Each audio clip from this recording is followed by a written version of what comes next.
All right. Hello, everyone. Thank you so much for being here. I have Rainey here with me. She is a UXA alumni. So today we are here to do a Q&A with her. So really quickly, whoever is here, please say hello in the chat. Let us know where you're from, if you're a UXA student, if you're just part of Designlab in general. But either way, I'd love to know where you're from and where you're joining us from.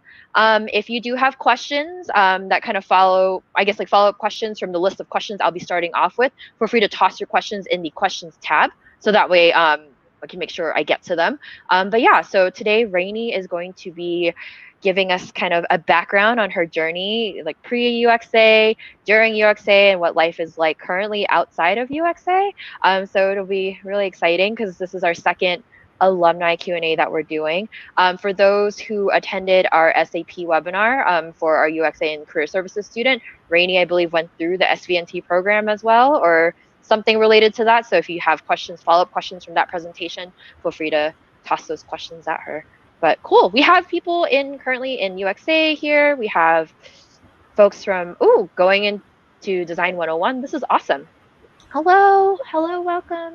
All right, so Hello. I'm gonna get started. I'm going to let Rainey introduce herself and just give us a little spiel about her. And then, so yeah, if everyone joining us now, say hello in the chat. And then if you have questions during our chat here, throw them in the questions tab and I'll make sure I get to them. But I'm going to start off with our list of questions and then eventually I'm sure we'll deviate from whatever we have to kind of answer everyone else's questions. Awesome. So I hand it over to Rainey. Yeah, so hi everyone, so happy to be here, and thanks you guys for also coming to this session. My name is Rainey. I currently work as a UX designer at SAP here in the Bay Area. I was born and raised here in the Bay Area, and I see in the chat, I saw some people say that they're also from the area too, so hello. I was born and raised, here in this Silicon Valley, more specifically South Bay and San Jose, so I also saw someone say San Jose, so hello, we're close to each other. I was in Designlab in the Neuzeit cohort. I was full-time, and I took that from July 2019 to November 2019. So it wasn't too long ago that I was also in your guys' position in Designlab and also kind of navigating the whole UX world and, just job searching as well. Currently I work at SAP, like I said, as a UX designer.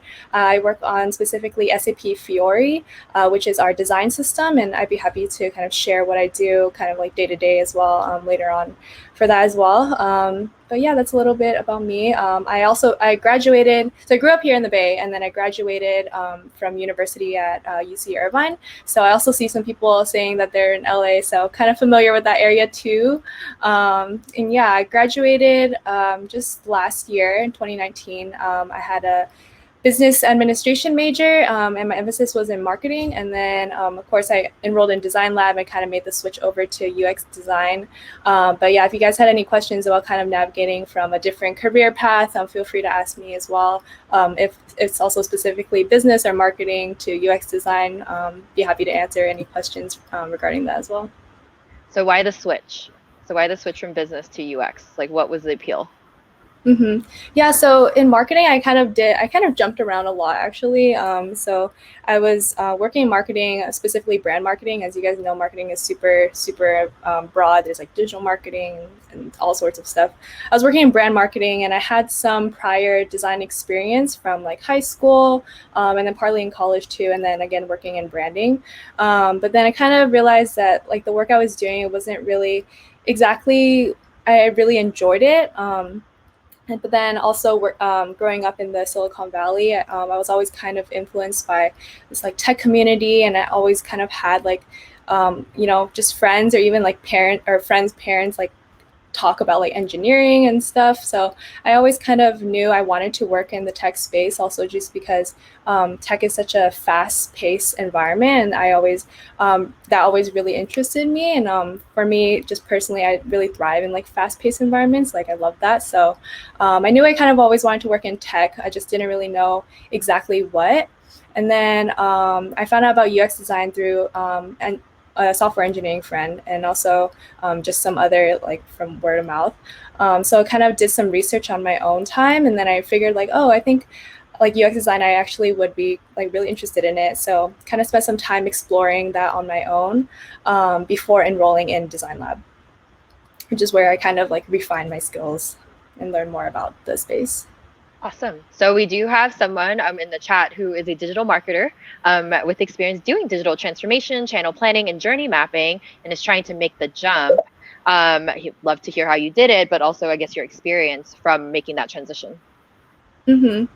Yeah, I think the beauty of UX is that there's always kind of something that you can take from any like experience or any background that you come from. Like I know UX designers now, like even working at SAP, that came from like a lawyer background or like a mechanical and bioengineering background. So I think that that's the great thing about UX is that there's always something that you can take from your previous experiences and apply that to UX because it's a user and people-based job, right? And so kind of making the transition, I think like working in marketing, you know that it's also like very people based and you're very, and a lot of times it's a very like creative centered role. And so kind of just taking that, making that jump over, I think kind of took those aspects from marketing and kind of applied it to kind of like ways of design thinking and kind of understanding the user and the UX space. I feel like that's like a common trend that when we talk to people who do career switching into UX, there's so many, I guess, we always talk about soft skills. There's so many soft skills from so many other industries that translate over to UX. Would you agree that that's true, or do you think that like that's not true? Like, what are your takes on that? Yeah, definitely. And I think for those of you guys who are kind of like going through UXA right now or about to or have done even user research before and have talked to end users or just, you know, anyone using the app that you're designing or whatever you're designing, you know that there's a lot of different personalities and like kind of when you talk to different people, you'll see different perspectives of, you know, ways that they think or ways that they interact with whatever you're designing. And so, yeah, I think definitely like people seeing that is kind of like the driving factor of design overall.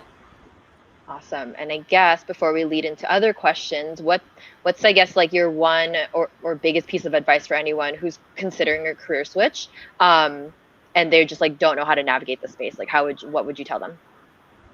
Yeah, yeah. So like I said, I think there's always something that you can pull from your previous experiences, and I think something that is really important to keep in mind when you're also job searching is definitely not to undermine those past experiences.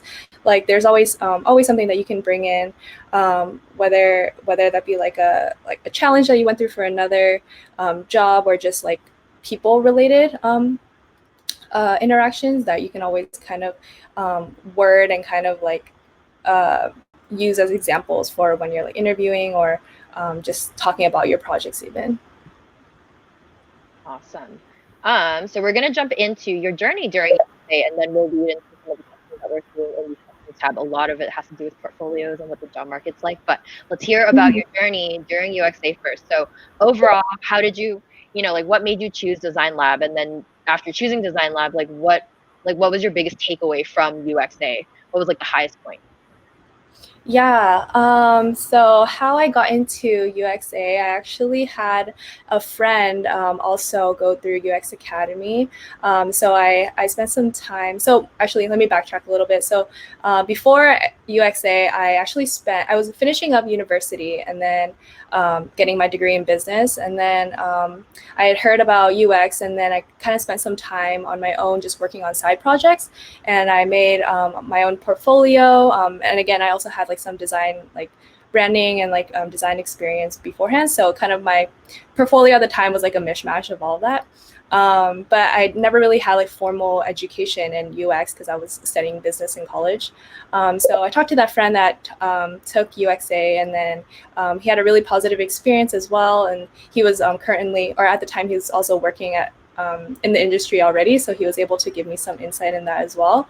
And then, yeah, it sounded like something like UXA sounded like the right program for me at the time also because it was all online and I wasn't really sure where I was going to be like physically. So kind of I enrolled in the program and yeah, I had a really, really great time. I think definitely my biggest takeaway and something I think really for you guys that are in the program right now to definitely take or my advice would be to take advantage of your mentor because and your one-on-one times like scheduling in your calendar with them because also people that are working in the industry now or have had industry experience, and they're really like your one point of contact throughout the program to really like ask some questions just about Designlab and or just design in general. And I definitely would say that I owe a lot of my growth as a designer to my mentor in Designlab. I would always like pester him with questions, like even about like the really nitty gritty like stuff about design, and he would always be like really patient and give me really honest feedback. So really grateful for that. And I think definitely a lot of the tips that he's given me and things that I've learned from him from Designlab, I still use like now in my day-to-day work. So definitely utilize your mentor as a resource, because they know a lot. Yes, they know a lot, and we have so many different mentors. How many mentors did you have when you were in UXA? Just one or two? I had one, yeah. So I think it was supposed to switch, but then it just so happened that I got matched with him again for the second phase. So it was fun. Got it. Any, I guess, advice for folks who are just starting, who are like either haven't had their first mentor session yet or just starting out? Like any tips on building that relationship with the mentor? Yeah, I think I remember one thing that my mentor asked me, like on our very first call, was one, where do you see yourself in 5 years? Like, or actually, no, he asked me that, and then he also asked me, what is my dream job? And then I told him my answer, and then he was like, okay, so that's the mindset that we're gonna have this entire like boot camp, where you're gonna imagine yourself in that position, and this is like how we're gonna develop you to like become that designer there. That, and then also during that first call, he also asked me how do I prefer to receive feedback? And I think that that's a really good question to ask when building that mentor-mentee relationship, because we're all different people, and we all have different ways of like perceiving feedback and accepting feedback. So I think like as a mentor, I think that was a really good question for him to ask, like how he was basically asking how critical he should be. And then yeah, I was just like, yeah, just be as critical as possible. Like no filter. Awesome. Yeah, I am definitely the same way. I prefer like just be honest, just be direct, you know, like I can take it. So yeah, I definitely think that's the best approach for sure. So we have a question about what the syllabus is like, but we're going to tweak it a little bit and see if you can give anyone some insight on, you know, the breakdown of UXA, like, you know, the differences between phase one, phase two. It doesn't have to be a lengthy answer, but maybe giving them some insight as to like how the program is structured and whether or not, and I guess like how you felt about it preparing you to build your portfolio, and then what happens after that. Okay. Yeah. So for specifically UXA, it's 2 phases. Also jump in if I'm like, correct me if I'm wrong. So if I forget anything, but yeah, it's 2 phases.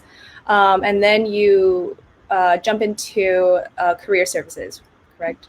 I think. Yeah. Okay. Yeah. So phase 1 is the curriculum. So that's where you kind of go through just like the curriculum that Designlab has for you. It's kind of like a mixture of like reading articles, watching videos, and then there's also assignments that are due at the end of each week that kind of correspond to like the material that you're learning for that week.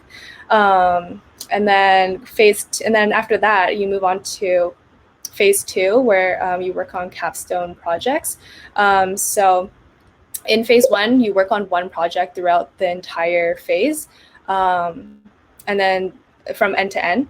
And then for phase 2, you work on 3 different projects end to end, but in 2-week sprints. Or, well, I took the full-time track, so it was 2-week sprints, but I think it's a little different for part-time track people. So at the end of UX Academy, you can expect to have 4 projects in total ready to go for your portfolio. And then at the end of the second phase, there's, like I said, the 4 projects, and then there's a portfolio review that has to be approved and passed before you can move on to career services. So at that point, at the end of phase 2, you're technically graduated from a graduated student of UX Academy, and then you move on to career services, where Designlab will help you navigate like the whole job searching phase. Yeah. Yep. Awesome. So it sounds like not much has changed, which is good. I guess a follow-up question is, how did you feel about building your portfolio during UXA?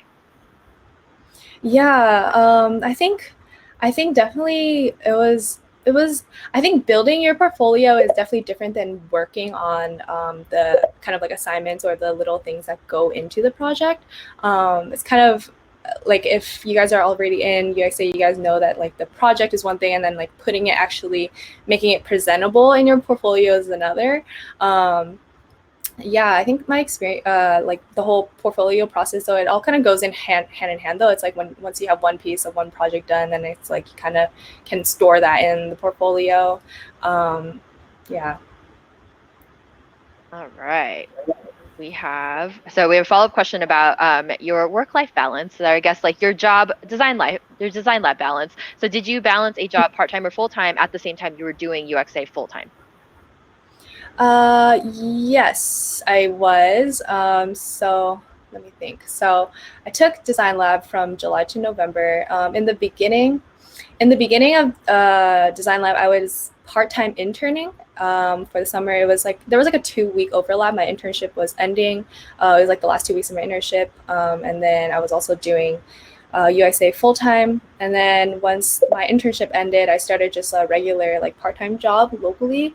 So I was working. Both of them were part-time roles while I was doing UXA full time. I can say that it's the full time track is pretty intense.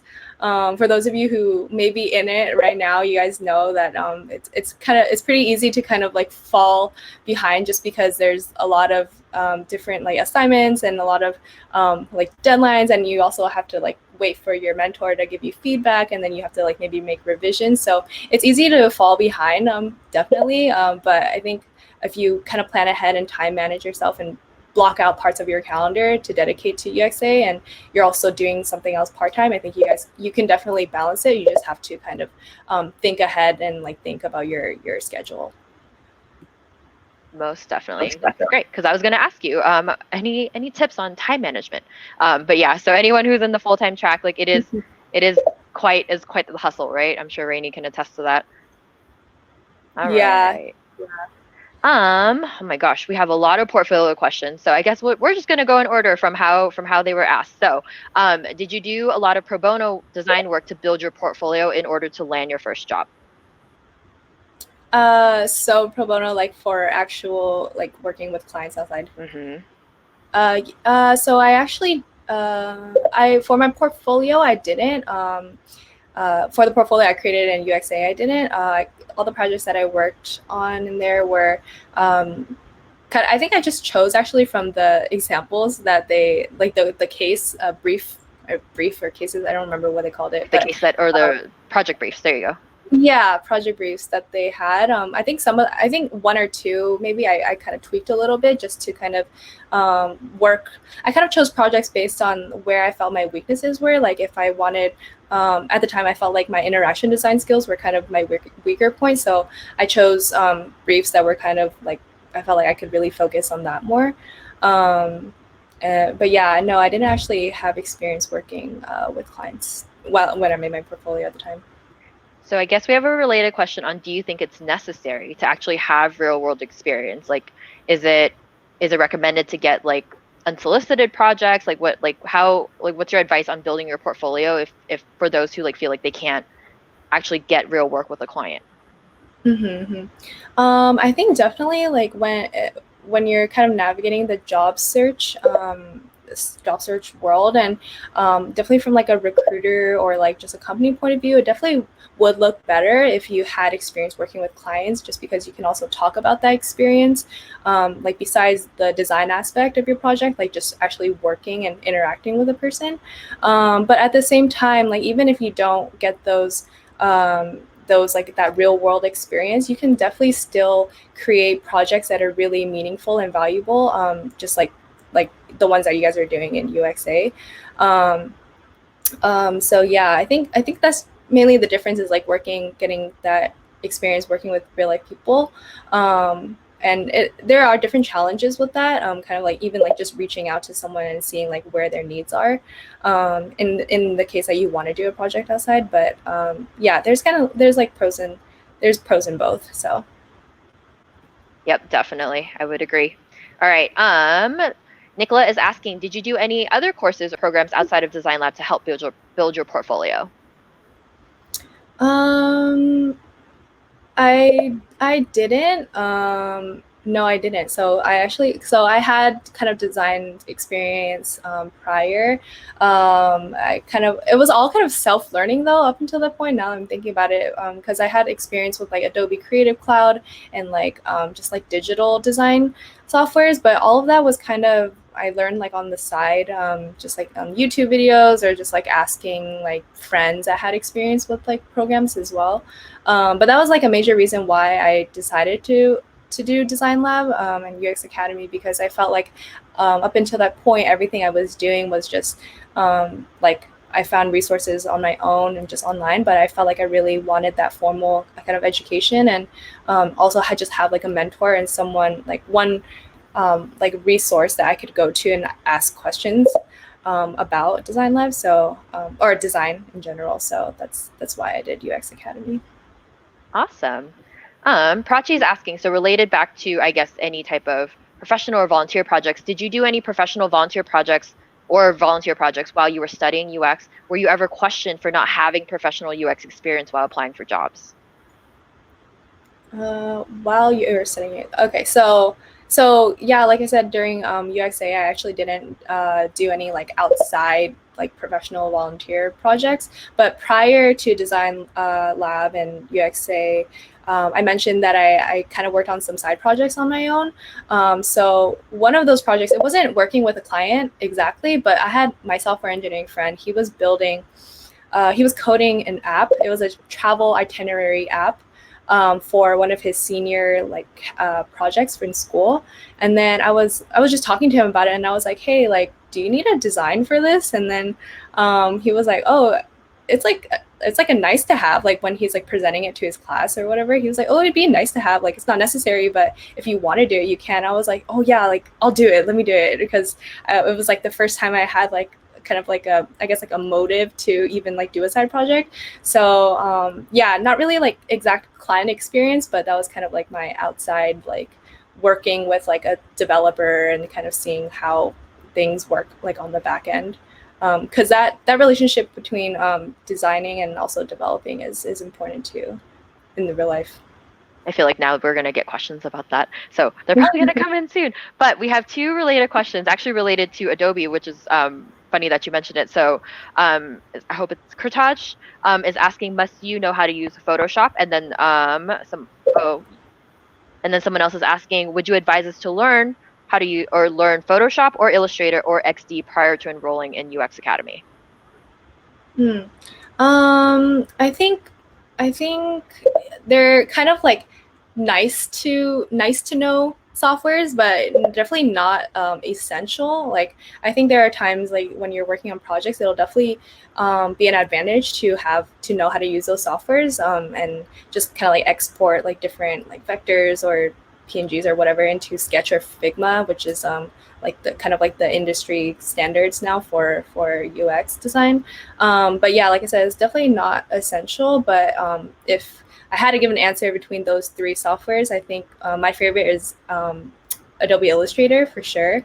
I'm also the most knowledgeable in Illustrator, so maybe that's why it's my favorite. But yeah, I think that one Illustrator is cool because it's like vector based, and I feel like it has kind of a lot of functionalities in the really small details of things. Of the three main UX design programs that are out there now, so we have Sketch, we have Figma, and then Adobe XD is definitely climbing in the ranks. Do you think that there is a preference in industries over which one is used more? Yeah, I think definitely the I guess the industry standard out of the three is Sketch, and that's what I use now in my day to day work at SAP. But actually, throughout all of UX Academy, I used Figma because it was free, and for Sketch you have to pay for the license. And for Figma, I actually prefer Figma over Sketch, even though I don't really use Figma as much nowadays because we don't use it at work. But I prefer Figma just because of the collaborative aspect, and it's easy to share work with people, and more than one person can work on the same file at once. So that's its advantage. For sure. All right. So Daryl is asking, what would you say was the hardest part of the whole experience and how did you overcome that? So I'm assuming Daryl means your experience with UX Academy. Yeah, I think the biggest challenge, other than staying on top of the assignments, because yeah, they do the full time track, like I said earlier, is pretty intense. Like sometimes I would find myself like at the end of the week, like on a Sunday, and then just my mentor just getting back to me with all these like remarks and like saying I have to not passing my assignments, and then like saying, oh, you have to go back and like revise this, and then the next day like the next week starts, and so I have like overlap with the new assignments for the following week, and then the having to go back and fix the previous week's work. um, so that was one challenge of just being in the full-time track and keeping on top of that. But so definitely have to like time manage. I think over time I got better at time managing, definitely, once I knew kind of how heavy like the workload was. um, that was one challenge. But in terms of the actual like UX journey, I think probably just like visual design skills. I think and like interaction design. Like I think it takes some time to kind of get to know like UX design softwares. And if you guys are feeling that same way too, like definitely don't fret. Like, you know, be patient. It kind of takes time to like it takes time to learn anything new, and so kind of just take it one step at a time. And if you guys feel like there's one aspect of UX or just design in general that you guys need more help with, you guys, my advice would be to just kind of do more research on it and kind of like watch video tutorials if that's applicable, or just kind of find ways to kind of like learn outside of UX, because there's a lot of UX Academy, because there's a lot of resources out there that you guys can utilize. And yeah. Awesome. We did have a request for books and links, so we'll probably see if we can share that at the end. But we did get a request that we answer questions in the order of upvote, so we're going to do that. But the questions are going to seem a little out of order, if that's okay with everyone. So we're going to go in order of most voted question. It is, what is the job market like, and how quickly were you able to get a job in UX after finishing Designlab? Mm. Yeah, I think one thing that I've noticed during my job search for a lot of UX design roles is that they always kind of, or a majority of them kind of ask for like mid-level or like even senior level designers. And of course, coming in, you know, fresh into the industry, coming in from Designlab as entry-level designers, that can be kind of discouraging when you are like in the job search and see that it's like, oh, at least 3 to 5 years of experience minimum. Um, and so my advice for that would probably just be like, even though you're like you're a entry level designer, definitely just kind of like be confident in the projects that you have done. And if you are like in an interview setting, like definitely kind of like talk about the strong points of like your design and what you can bring as an entry level designer, because oftentimes actually like companies put that out as like a job like post, like what they want as like a requirement, but sometimes they're willing to kind of like pull strings and kind of like change or like change kind of like what they had in mind for hiring. Like I can give an example. Like the team that I work on right now, we were hiring for so we have one spot open, and then there were two candidates. One was a senior level manager, senior level designer, and then one was an entry level designer. But then because the role was, we interviewed the two people, and then the senior level designer kind of didn't really fit like the team culture, but we felt like the entry level designer did. And then even though we were kind of hoping for a higher level, or like a more senior level designer, we ended up actually hiring the entry level designer too. So definitely, like if you're at that job searching phase, like don't be too discouraged if you see that in your like job postings. Just kind of apply, and just, you never know what can happen. So and if you're at the point, just definitely just share what you can about your design experiences and talk about what you can bring to the table. I 100% agree with that. I know during my Q&A, I said that half the interview is mostly them just gauging your passion and how much you actually love UX and how much you want to actually put out, solutions that actually best fit the user's needs and the customer's needs. So I feel like half of it, right, is portfolio and just like your normal standard review, but the other part is like all you. Like, I don't know if you agree with that. Yeah, no, definitely. And you can definitely tell like during interviews too. I was like lucky enough that my team like invited me to even join the interview because normally it's kind of like senior managers that do interviews. But I was at the interview and I was, yeah, you can definitely tell like when people are passionate about UX and passionate about what they're talking about, even if they don't have that, necessarily like as much experience. But yeah, if they're willing to like, if you show that you're like willing to learn, and you're willing to kind of contribute what you can as much as you can, then yeah, that's definitely kind of the most important part. All right. Do you feel like there is a pretty high demand for UX and UI designers as of right now? I think so. Yes, I think UX is definitely a growing industry, and I think more and more companies now are realizing the importance of design, and actually more. I'm hearing more about companies, like more companies having design, like managers and like higher level design roles, like have a seat at the table, and more like CDOs now, like chief design officers, which was like a role that like didn't definitely didn't exist like 20, 30 years ago. So yeah, it's really great to kind of like hear about that. Like sometimes I'll be scrolling on LinkedIn and I'll just see like a post about someone or something about like senior level management. So I think definitely like UX is growing, and I think there's definitely a need for it too. Like I think now we're kind of transitioning from, I think the next level of kind of like the tech space is kind of becoming more like people focused and kind of like creating that experience more to be more tailored to everyone. And you can kind of see that even like with even when you go to restaurants now, like there are so many like build your own like bowl like at like Chipotle or something, or like just a lot of like customizable options. And in the same way, I feel like that's kind of where tech and like mobile applications and websites are going to. Is like everyone kind of wants that personalized experience to feel more connected and kind of come back to the product for more. So For sure. I agree with that, right? Because I feel like now like tech companies have kind of they put out the solutions. Now they're like, okay, now how does a solution best fit each individual person? So I think it's super interesting. Awesome. All right, moving on. So we have from Michelle, what are some of the harder questions that you've been asked in UX role interviews? mm. Um, I think a lot of times, and this is specifically for the portfolio review. Um, from my experience, like they always kind of usually start with like a higher level question, like just like really broad, like walk me through your portfolio. So for that, like definitely you kind of want to pick the projects that you want to highlight, because you're not during the interview you're not going to have enough time to go through your entire portfolio with whatever how many projects you have. So that's one thing. And then I think the most challenging questions are probably just like the follow up questions that people have during the interviews. Like I remember during my my one of my interviews, like so I was working on Zeit, like the project Zeit. I don't know if that's still like a brief that you guys are doing, but basically Zeit is like a time traveling app, right? Or time travel vacation booking app. And then one of the guys asked me, I had a design where it was like a time picker, like the general like calendar date picker, like where you go to Airbnb and you select like, oh, from January 30th to February like 5th.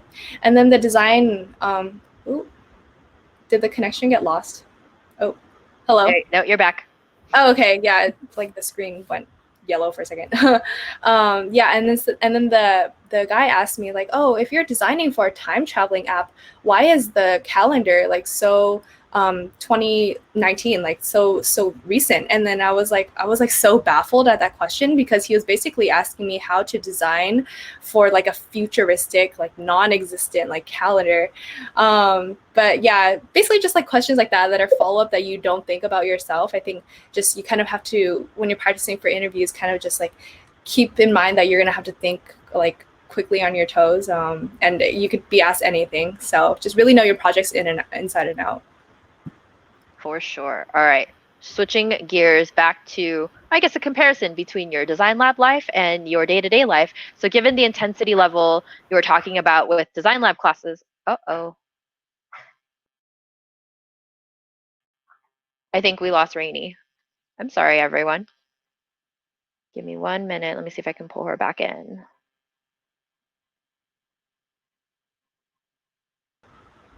There we go. Okay, sorry. I don't know. Oh no, My internet connection is kind of bad right now. no. Oh, Hopefully, they're already freakouts in like 30 seconds. This is awesome. So, but we're happy you're back. hopefully it doesn't disconnect again. I'm sorry, guys. No. All right. So, given the intensity the level you're talking about with Designlab classes, how does that compare with your day-to-day workload as a UX professional? Yeah, I can definitely say confidently actually that I think that in the Designlab curriculum and just like being full-time in it in Designlab was a lot, and it's definitely more intense than my day-to-day work right now. And especially like during phase 2 when we did the 3 capstone projects with the 2-week sprints for each one. Thinking about it now, actually like doing an end-to-end project in 2 weeks is a lot, but really I think the biggest takeaway from that is like working fast-paced and kind of making those decisions as to like what is essential in the design process, and then what are kind of like things that you can leave out for like a later like enhancement or like a later iteration of design. So yeah, comparing it to my day-to-day work now is definitely more intense. I can say that confidently. But also another point of view for it is because like working in a company and like a business now, like it's like we have releases that are like that span a months long, and like as you guys know, if you guys have worked in full-time roles before, like even outside of Designlab, like you'll hear about like quarter ends or like just things that span across a few months and not just like a few weeks like in UX Academy. So I think that's something to keep in mind, to remember. Yeah. Definitely. All right. So on the topic of day to day, what is your day to day like as a UX designer now that you're remote? Oh, now that I'm remote, yeah. So luckily, actually, there hasn't been too big of a difference, like working remotely versus in the office, other than, of course, the one-on-one, face-to-face interactions that I have with my team, like during meetings and such. Like now that it's all virtual, it's kind of, it's a little different vibe. Like you don't get to see like people's expressions like physically, but in terms of the work itself, like because UX is like all online, like digital. And designs, it's all like softwares, right? So in terms of like my day-to-day work, it hasn't changed too much. I would just say like kind of like the people, like the collaborative aspect has changed a little bit, but the work itself, not really. Yeah, that doesn't change. I feel like if anything, my life has gotten way busier. All right. Switching back to the job hunt. So Beth is asking, how many positions did you apply for in your quest for employment after completing the program? How many resulted in interviews, and how long did the overall process take? And then I guess fourth part, what was the worst part? Yeah, so I was actually kind of, I think my experience is definitely like very different than other students and other people navigating the job hunt. So prior to Designlab, like I said, I had the portfolio that I made with like side projects that I did, and also prior digital designs that I had from like branding and whatnot. So actually at the beginning or towards the beginning of UXA, I actually just sent out that portfolio to like jobs and like applications, because I was just like, oh, I had this portfolio, and if I get rejected, then that's that. And it's kind of like might as well just try. And then luckily, like with the position that I have now at SAP, they actually got back to me with me applying with that portfolio. And I was actually really lucky in that sense that while I was going through UX Academy, I was simultaneously going through recruiting for SAP and the program that I was in. Yes, and then and then the process of recruiting for the program I was in at SAP was also a 3 to 4 month long process from beginning of the application to the offer letter. And so it was kind of interesting because every step that I went through, from like behavioral interview to like portfolio walkthrough, it kind of always aligned with where I was in UX Academy. Yeah, so like during my after I just finished phase 1 of UX Academy, I think like it was literally the next day that I had the portfolio walkthrough, and then I was able to just present that project that I just finished like that day. So or that the day before. So yeah, I was really lucky in that the timelines kind of matched up in that sense.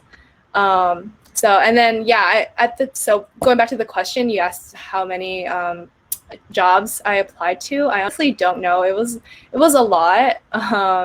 Just sending out the applications. I don't remember how many got back to me either, but I ended up going through the recruiting process like from end to end with SAP. So that was kind of just where things went with that.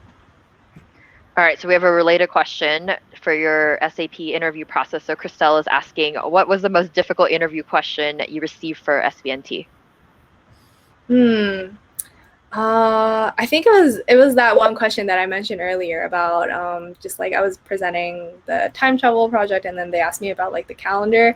That was something that I like never thought of. It's like when I was like presenting and like going through my projects, like you kind of try to brainstorm like what they might ask you and kind of like have an answer for it. But that was one that I didn't even think that they would, like I wouldn't have even thought myself. And so on the spot, I was just like, whoa, like kind of like freaking out. But then I was just like I just answered it with what I thought I best I could do. So. And here she is. She's working with SAP. So this is where I got her. This is awesome. Okay, switching back to portfolio because we have a lot more portfolio questions. So quickly, what website platform did you use to make your portfolio? Yeah, I used Squarespace. I haven't tried out any other portfolio websites or engines, so I can't really speak to like comparing like if Squarespace is better than one or the other. But I do like how Squarespace has a bunch of templates already there, and I feel like a lot of them are kind of portfolio like based templates. So I think Squarespace is a good like starting point. And then later on, if you ever wanted to change your portfolio or move to a different platform, you can always do that as well. Yeah, I'm a Squarespace user too, but mostly because I tested 3 out at once and Squarespace was the only one I figured out. And then I was like, all right, I'm rolling with that one. Awesome. So follow-up question, what do you think the most important element was in your portfolio? Important element in my portfolio, I think definitely showing your design. So your projects in your portfolio are going to show like end-to-end design process, right? Like from like the beginning of the brief, introduction to research to design, and so on and so on. I think the most important part is definitely highlighting those sections. And making it clear like what section is where. Like I've seen some portfolios that are kind of like you're scrolling and a lot of people will put a lot of details and it gets kind of like jumbled, like when you're looking at a lot of words and there's a lot of different sections like design to iteration to like development handoff.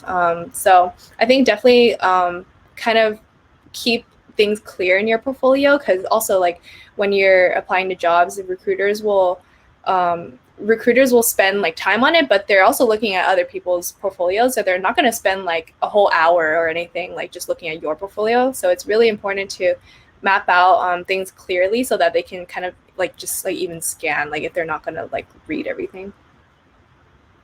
Yep, for sure. Order is important when displaying your work. And I would also say curating the content to actually match the role you're applying for, right? Like I don't know if you are leaning more towards UX, you'll probably want to have more UX type projects. If you're leaning more towards UI, you definitely want to have more UI type projects. Do you agree? Yeah, definitely. And also like even if you're like applying to like specifically maybe like a mobile UX role or like a web designer role, then you definitely want to kind of have projects that highlight that too, and show that you like have experience working with that specifically. All right. Switching back to, I guess, your journey from transitioning from marketing to UX, which transferable skills from marketing helped you most in your role at SAP, or helps, I guess, even helps you today? Mm. Yeah, I think definitely kind of like the for sure the people aspect. I think marketing is a lot of times is like thinking outside the box and like thinking of different ways that we can reach different people, and like how can we promote like this product and make it of value to our users. That's kind of like the whole like basis of like marketing, right? Like getting a product out there. And similarly, that's a lot of like UX too, is like how can we make this meaningful for users. How can we make an app have value in their everyday lives. and create a great experience for them. And I think there's a lot of overlap there. And yeah, just like kind of I think UX is kind of like definitely like kind of just like understanding like different people too, and kind of like catering to their needs. And I think that's a big overlap between marketing and UX. Related, what are some skills that you think are necessary to have to be a good UX designer? Hmm. I think so. Definitely like for soft skills, I think definitely being like an open-minded person, especially when it comes to like user research. Like a lot of times, like when I would conduct user interviews or just talk to different people for projects, I would ask them a question, and then I would, in my head as like just me myself as a person, I would like have like an answer like that I would think that they say, and then they would say something completely different, and I'm like, oh wow, like I've never thought of it like that before, or seen it in that perspective before. And I think that's the kind of fun part about UX research, is that you get to hear a bunch of different point of views, and are introduced into a lot of different like ways of thinking of other people's like thoughts. So yeah, I think that's one thing. Yeah, yeah. I feel like empathy kind of just, at least that's always my answer. Like empathy is like the largest answer that can kind of encapsulate, like, it's like the one number one skill that I feel like you need as a UX designer, because like empathy really means like not just like the whole walking in your shoes, right? But it's actually being able to like think about something from someone's perspective and like actually feeling like what they feel. Yeah, yeah, definitely. All right. Plus, Oh, sorry, go ahead. oh no, I just said +1 to that. I agree. All right, so we had two related questions. Should you learn how to code, and do you need to know HTML or CSS to be a UX designer? Hmm. Yeah, similarly to the question about like knowing Photoshop, Illustrator, and XD, I think it's definitely like a nice to know, nice to have skill, but it's definitely not essential. That's the biggest difference about like front end developers and UX designers, which are two roles that if you're not in the industry, it often gets confused. But yeah, the whole kind of like scope of like UX is to focus on design, and kind of like push for those critical design decisions that engineers and developers don't consider when they're building an app. So that's kind of like the basis of design, and like being a designer. So those skills, it's nice to know like how things work in the back end, so that you can you can communicate with developers better, but it's not essential, because most likely in the role that you're going to be in, you're probably not going to be having to code, or just kind of pay attention to kind of like the job description, because some will say that you should know HTML, CSS, but for like the main like design roles, I would say that they don't require it. My own personal take through the years is also I probably stop looking at jobs that ask you to do both, because it's two separate jobs. So like asking you to do full, like be a full UX designer and being a full front end developer, those are two completely separate jobs. So if anything, like if anything, I think the job market's getting better at differentiating those roles. So like Rainey said, Yeah. I think it's a nice to have, at least have an understanding, but like I really don't think it's as necessary as it used to be, even maybe like 2 years ago. All right. Yeah. So we're going to switch. So we're going to do lightning round because we have about 12 minutes. There's a bunch of questions left about your life at SAP and the culture. So there was a question about culture. So what is the culture like at SAP, if you're allowed to share? Yeah, of course. The culture is really, really welcoming and friendly at SAP. Like, I've never been in an environment that's like so supportive. Like, I think one thing, like they're really good at like work-life balance, but then also I think just everyone kind of has like a really like a growth mindset at SCP. And I think like for me also coming in as like an entry level designer, I think that was really important for me. And I was really lucky to like have like to work in a company that really prioritizes this and really kind of like celebrates learning, and specifically like with my team as well, like everyone is really patient with my learning, and they know like I'm like a newer designer, and so they're really patient with that. And I always kind of like ask a lot of questions, but they really celebrate that. Like during our retrospective recently, it was basically where our team kind of discusses like what went well in our last release and what didn't go well and what things that we can improve. And one of the things that I got shouted out for was like asking a lot of questions, which I thought I actually didn't ask enough questions about during my time there, but they were like celebrating that, and that my curiosity and me not knowing as much as the other more like senior designers on the team. So yeah, the culture there is really supportive, and I'm really glad to be in an environment that celebrates that, and like not knowing things but being willing to learn and being challenged. All right, we have a related question related to company culture at SAP. Is there a diverse group of employees in terms of age, wondering as an older career changer?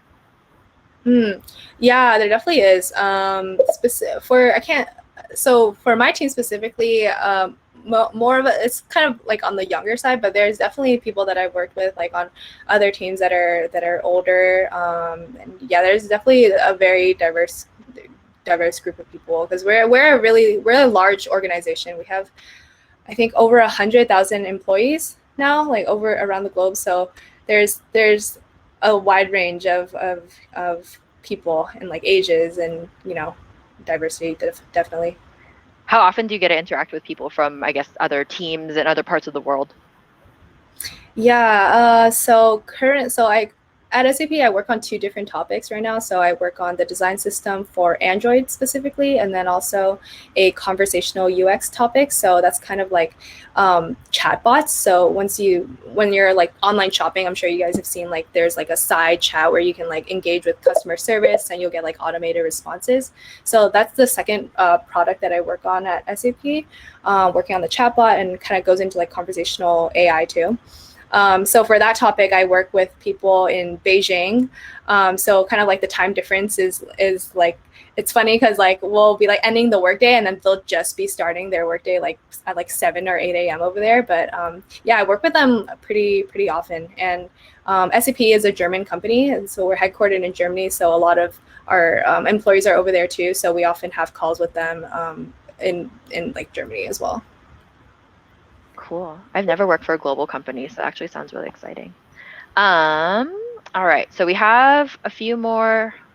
I'm gonna quickly try to go through all the unanswered questions just to make sure that we get as many answers as possible. How long do you think it takes for someone who is completely new to this, despite the fact that, it depends on, like what you've done in the past, like what you have going on in life and stuff like that. But like in general, like how long would you say like it takes for someone who is transitioning, and then after that like getting searching for a job, knowing that we're in the world right where we are in the world right now, like any tips or advice? Mm-hmm. Yeah, I think I know, yeah, it's a crazy time right now. I think just in terms of like ramping up as a designer and the timeline of that, it really depends on just your own commitment to it. You and also you yourself, you know best like how much your capacity to learn and how you learn best and what environments you learn best in. So but definitely, so it varies with each person. But I think like if UX is something that you're committed to, and you're also doing the work like outside of UX Academy to like ramp up, then I think like you'll definitely get to where you want to be. I think one misconception about like UX Academy is that like like you enroll in this boot camp, and then like it's like you're promised like a job at the end, like that guarantee. But at the same time, it's like you have to put in the work. Like no one is there like handing you a job offer. You have to really like do the work and like ramp up, and your knowledge has to be like up to industry standard or for whatever company you're applying to. So you have to definitely put in the work and kind of just like reflect on like where you want to be, and then what you can do to get yourself to that point. All right, so we have a few questions related around career services. Did you officially go through career services? So I had one session with my career services mentor, but it was like that same week that I think I signed my offer letter. So during that first session with her, I told her about like, oh, I just accepted this, and I wanted to meet you though in case like we wanted to, I don't know, discuss anything. And she was basically like, oh, I'm here for you if you need like any just like career mentorship, but like congratulations, and like I'm here for you. But yeah, I actually didn't go through like the the career services like track. I wish I could kind of fill in the blanks for everyone here, but I'm kind of the same way. I landed my first job a week after I graduated, and that was like 4 years ago. So I also did not officially go through career services. But if anyone does want to know about, just what that process looks like, feel free to reach out to our admissions team. They will absolutely have a lot more information around that, and then the tuition reimbursement guarantee, which I see other people asking about as well. But switching back, we have about 5 more minutes. So we actually have two questions. How would you describe the difference between a graphic designer and a UX designer? Mm. I think a graphic designer is definitely just more visual based, visual design focused, versus UX is kind of focusing on the entire process that a user goes through when they interact with an app, right? So it encompasses like, visual design, that's one part of it, and like graphic design is part of it, but that's the whole experience or the whole process of UX is to create a great experience for the user. That's the end goal. So I feel like for graphic design is kind of maybe more like, oh, you kind of like have a envision like goal of what you might want to have like physically like in your design, but for UX is kind of catered to the user, and so it can always change. All right, and then I believe we might have time for 2 more questions, but we're getting a reminder, do not forget books and links. So we'll answer that now. Do you have any books or resources or just anything like that you advise to everyone here, that they check out or maybe consider when they are going through their journey? Yeah. I think there are a lot of UX blogs out there that have really great content, and a lot of like really great content. I see a lot on Medium. There are a lot of people like even on my LinkedIn, I'll just be like scrolling and I'll see like a Medium like blog post from someone that they shared about like UX design, and then I'll just like click into it and read it. Medium is a really good resource, and also Nielsen Norman is really good too. I think it covers a lot of topics that that don't get as much exposure for UX, like kind of like, for example, like accessibility. They'll have like articles about that, and yeah, Nielsen Norman is a good resource as well. In terms of design resources, I think definitely even now, like when I'm designing, I refer a lot to the Google Material Design Guidelines, because specifically I work on Android at work, and I design for Android, so I use that a lot. But then also the Apple's Human Interface Guidelines. I would say that those two guidelines are really good resources for when you're designing, because those are the main two operating systems for like mobile devices and just like web. So those are good guidelines to follow if you're ever like stuck on a design decision, like you don't know like how many pixels to like put in your spacing or something like that. Like you'll probably find your answer in one of those two guidelines. So Yeah, I would say for UXers, articles just found all over the place are probably our biggest resource. Twitter actually surprisingly has great resources there. If you just even search hashtag UX, like you'll find so many things. Like, so if you guys are on Twitter, absolutely check out just that hashtag. There's a lot. All right, so we're gonna round it off with, now that you're a designer, where do you see yourself in 5 years? Do you think you'll still be designing, or do you think you'll get involved with different parts of the UX process? I think, I think there's definitely like a lot of parts of UX that I still want to learn. Like right now, like more of my work, day-to-day stuff or day-to-day work, I don't really do as much research, just because the nature of my team and my product is more like interaction design and visual design based. But yeah, definitely in the near future, in the next 5 years, I want to kind of gain even more experience, like working with end-to-end products. Definitely do see myself still designing. I think I really enjoy kind of just the challenges that come up with working with different users and user like research and just the people aspect of it. And I think that's something that is constantly changing, and you'll see like kind of like different aspects of UX even pop up. Like accessibility is a whole other like a part of UX that is definitely like gaining more attention now too, and it's an important topic that we need to pay attention to. So yeah, there's so many different topics within UX design that I still like don't have as much knowledge to that I would love to learn about in the near future. I feel like I get stumped on that question too, because like in interviews, people are like, "What do you want to do in 5 years?" I'm like, I could be an individual contributor, I could be a lead, I could be, but like I feel like there's no one path for UX design. Pretty cool. All right, so we're rounding it off. Hopefully, we got through a bunch of questions, but really quickly. So, for anyone who does want to chat more about career services or even what the program and the process is like, I definitely encourage you to reach out to our admissions team through our website, just because they are well equipped with all the information that I don't have on hand right now. But they can definitely, if you'd like to chat with another alumni who's gone through career services or chat with another alumni who's come from a background similar to yours, we do have a pool of alumni. So absolutely reach out just so you can chat. Like there's no commitment, so don't feel like anyone's gonna sell you on anything. That's probably the best thing I can vouch for Designlab. Like that's why I joined. I just didn't feel like they were selling me. So yeah, if you want to talk to someone, reach out to our admissions team. But really quickly, I'm gonna let Rainey kind of close it out. Any parting words, tips, advice, just anyone who's just exploring UX or even thinking about joining Designlab UX Academy, like what advice do you have for them?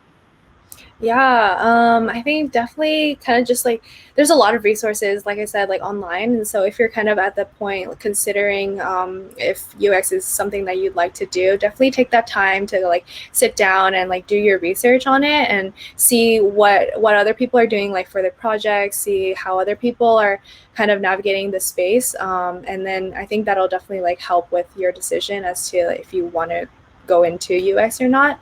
And then if you're kind of navigating the job search right now, I think for sure, like definitely don't be discouraged about like the job hunt. Like it takes time and for sure. And I think one thing that I noticed is like that I got kind of antsy about is like how long it took companies to get back to you and like just the whole hiring process. But yeah, just kind of remember that it's like they're doing their things like on their end, like, and it's just part of the process. So yeah, and don't be discouraged, like with every like interview that you do, or just it's a good practice and it'll get you like closer to where you want to be. So just keep on treading through.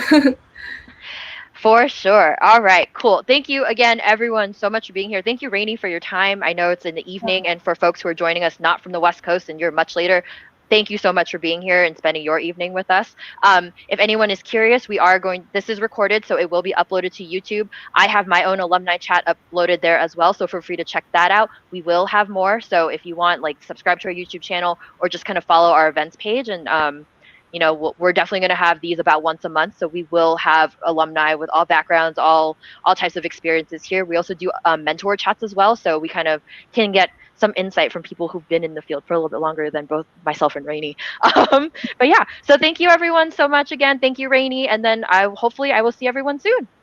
Thank you. Thank Bye. you. Bye, everyone. Bye, Rainey. Thank you.